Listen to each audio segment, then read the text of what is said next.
Welcome to Meet the Press Now. I'm Gabe Gutierrez in Washington, where at this hour, former President Jimmy Carter's remains are on the way to the U.S. Capitol, where he will lie in state in the rotunda until his memorial service Thursday morning. We will bring you the arrival ceremony when it begins. But first, we go to South Florida, where President-elect Donald Trump held a wide-ranging news conference today full of grievances and false claims. Trump laid out agenda items for his first term, including an apparent push for a new era of American imperialism with a foreign policy that would seek to dramatically expand America's borders by economic or military force. Answering a question from my colleague Vaughn Hillyard, Trump said he's considering using the U.S.'s enormous economic leverage to take over Canada. Are you also considering military force to annex and acquire Canada? No, economic force. Because Canada and the United States, that would really be something. You get rid of that artificially drawn line, and you take a look at what that looks like, and it would also be much better for national security. Don't forget, we basically protect Canada. So why are we losing $200 billion a year and more to protect Canada? And I said that to, as I called him, Governor Trudeau. I said, listen, what would happen if we didn't subsidize you, if we didn't, because we give them a lot of money. Why are we supporting a country, $200 billion plus a year? Our military is at their disposal. All of these other things, they should be a state. That's why I told Trudeau when he came down, I said, what would happen if we didn't do it? He said Canada would dissolve.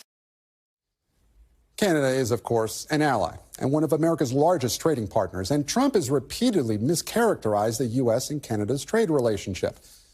Canadian Prime Minister Justin Trudeau responded on social media, quote, "There isn't a snowball's chance in hell that Canada would become part of the United States." Separately, the president-elect would not rule out using military force to gain control of the Panama Canal and Greenland. Can you assure the world that as you try to get control of these areas, you are not going to use military or economic coercion? No, I'm not going to commit to that now. It might be that you'll have to do something. Look, the Panama Canal is vital to our country. We need Greenland for national security purposes. I've been told that for a long time, long before I even ran. I mean, people have been talking about it for a long time. You have approximately 45,000 people there. People really don't even know if Denmark has any legal right to it. But if they do, they should give it up because we need it for national security. That's for the free world.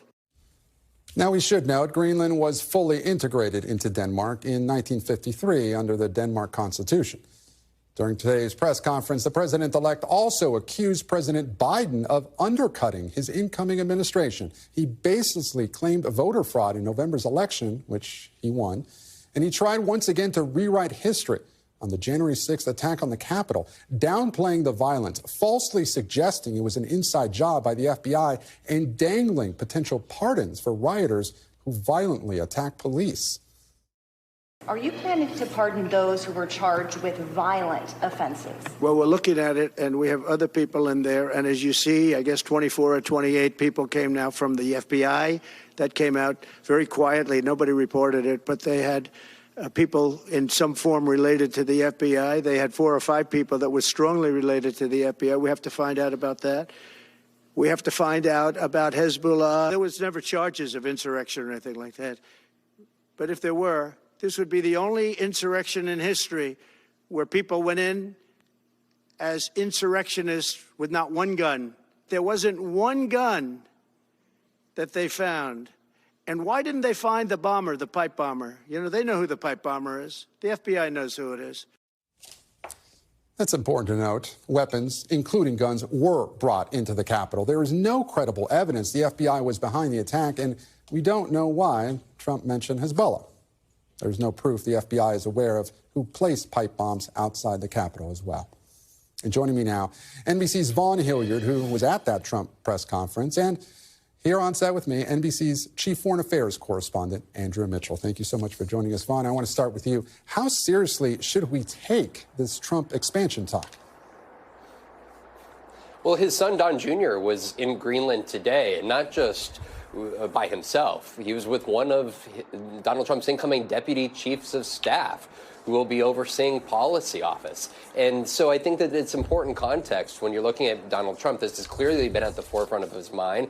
When we're talking about Canada, it wasn't just one social media post about making it the 51st state, and it's why I opened up my question to him today with the notation that under the assumption you are serious about acquiring and annexing Canada, to which clearly based off the response you played, he is. But I think that, you know, if outside of the military force, and obviously the serious questions of what that would look like to overtake the Panama Canal and Greenland, for Canada specifically, he was suggesting that the U.S. doesn't need any of its resources, despite Canada being one of our two largest trading partners, and half of the imports that the U.S. brings in from Canada is oil and gas. And so it is not quite clear in terms of detail or policy what that would look like if he were to try to cut off trading relations with Canada to essentially cripple its economy and force its hand to ultimately, team up with the United States. I mean, it's so far down the line, I think it's objectively very difficult to talk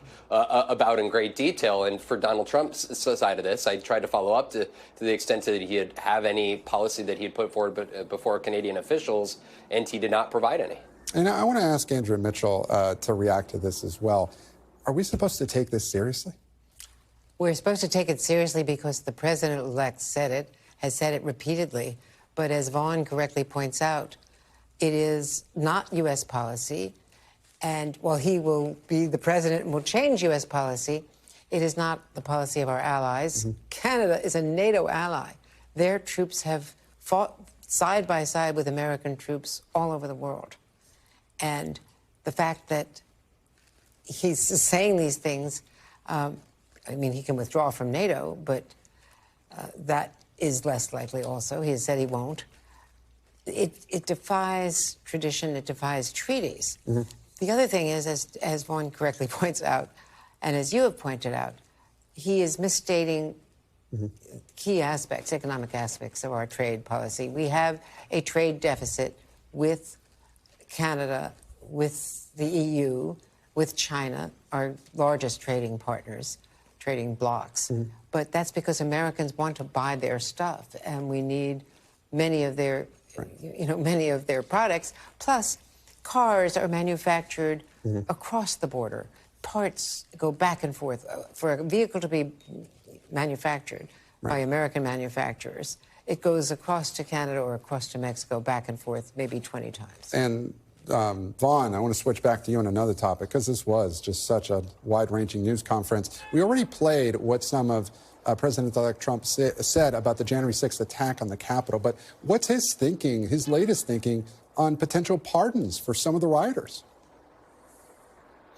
Again, the president-elect has been very scant with the providing of details. For the better part of 2 years, he has promised to pardon the January 6 defendants, of which there are now more than 1,200 who have either been convicted or pled guilty to the charges for being part of the mob that descended on January 6. At one point in time, it sounded like he was looking at a blanket pardon of all of those individuals who were incarcerated or found guilty.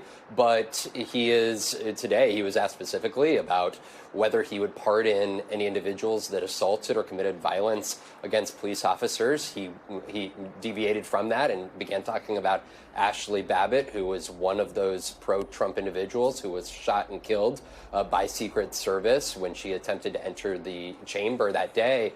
And I think that there's the second question that I was going to ask him was specifically also about seditious conspiracy, the 14 individuals who had been found guilty on those charges of violently attempting to stop the transfer of power, because you're looking at the leaders of Proud Boys, of Oath Keepers, these major organizations, which prosecutors were able to prove to juries that they had intended to stop the transfer of power and keep Donald Trump in office. And he has not answered whether those individuals would get pardoned. So I think that there are still a lot of outstanding questions as to the commitments he made on the campaign trail, now just 13 days away from his inauguration. And Vaughn, there were a lot of grievances aired from the president-elect, including laying into President Biden over what he says is underhanded behavior during the transition. What's that about?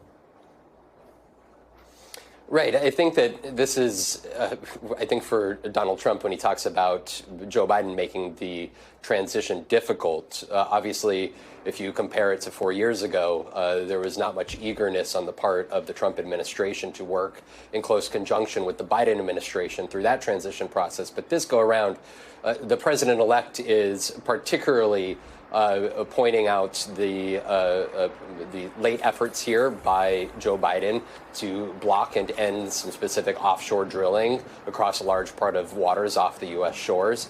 He's also suggesting that Jack Smith, through the special counsel and extension of the DOJ, by the attempts to release the report, as well as by trying to move forward with the sentencing, of course, which Joe Biden has no role in the sentencing in Lower Manhattan related to hush money, a guilty verdict, but yet he is putting all these together to suggest that the Democratic administration is not working closely in conjunction. I will note, however, and Andrea is more in tune with this, but Steve Witkoff, who is his envoy to the Israel-Hamas negotiations, was with him here today and suggested that he was working well with Brett McGurk from the Biden administration. So one of his own envoys was kind of contradicting him, at least on one policy front, about the way in which these two sides are working in conjunction with one another. Andrea, we'll get to those hostage negotiations in a minute, because the president-elect also reiterated his claim that all hell would break loose if the hostages weren't released by the time he takes office. But I want to talk about this overall idea with, the U.S.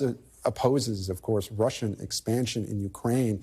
And in China, posturing from China in the China Sea, does all these comments, does it undercut that stance? It does. And the fact that there are these threats and pressure on Canada, for instance, our closest neighbor, not only a NATO ally, but, a member of the British Commonwealth, the fact that we've got so much cross-border trade. We don't have fences between our borders, and it's really extraordinary. It's our largest trading partner. So to be saying this, it's deeply offensive to Canadians. It's one thing that will unite you Canadians who have so much to argue about amongst themselves right now, with so many between Liberals and Conservatives and the third party, and Trudeau being taking himself out of the equation yesterday. In part because of Trump ridiculing him and of the friction with Trump. Right, he bit back today. To it, but he is deeply, deeply unpopular because of domestic issues. But to be threatening Canada with economic repercussions, and let me just point out that the U.S.-Canadian, the new NAFTA, if you will, was negotiated by Jared Kushner and others in the Trump administration, in fact, supplanting State Department negotiators who were there in Mexico doing it. And I mentioned the hostage negotiations in Gaza, and Trump commented on that as well.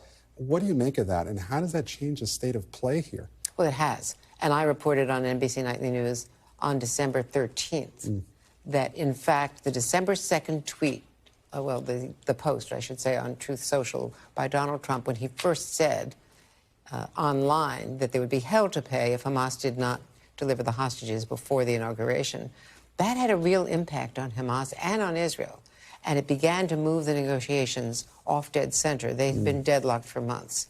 And U.S. officials acknowledged that. Biden administration officials acknowledged it. And in fact, from Tony Blinken to Brett McGurk and Amos Hochstein in Lebanon, they have been talking to Marco Rubio, to Steve Witkoff now, to certainly Congressman Walz, about every step of the way. They have made a point in this transition to brief them on everything, and inviting Steve Witkoff to the negotiations in Doha. Right, and Jake Sullivan. And folding them in. Right. And there was no transition at all from Trump because of the denial of the election victory of Biden. No transition at all between Trump and Biden. Thanks for watching. Stay updated about breaking news and top stories on the NBC News app, or follow us on social media.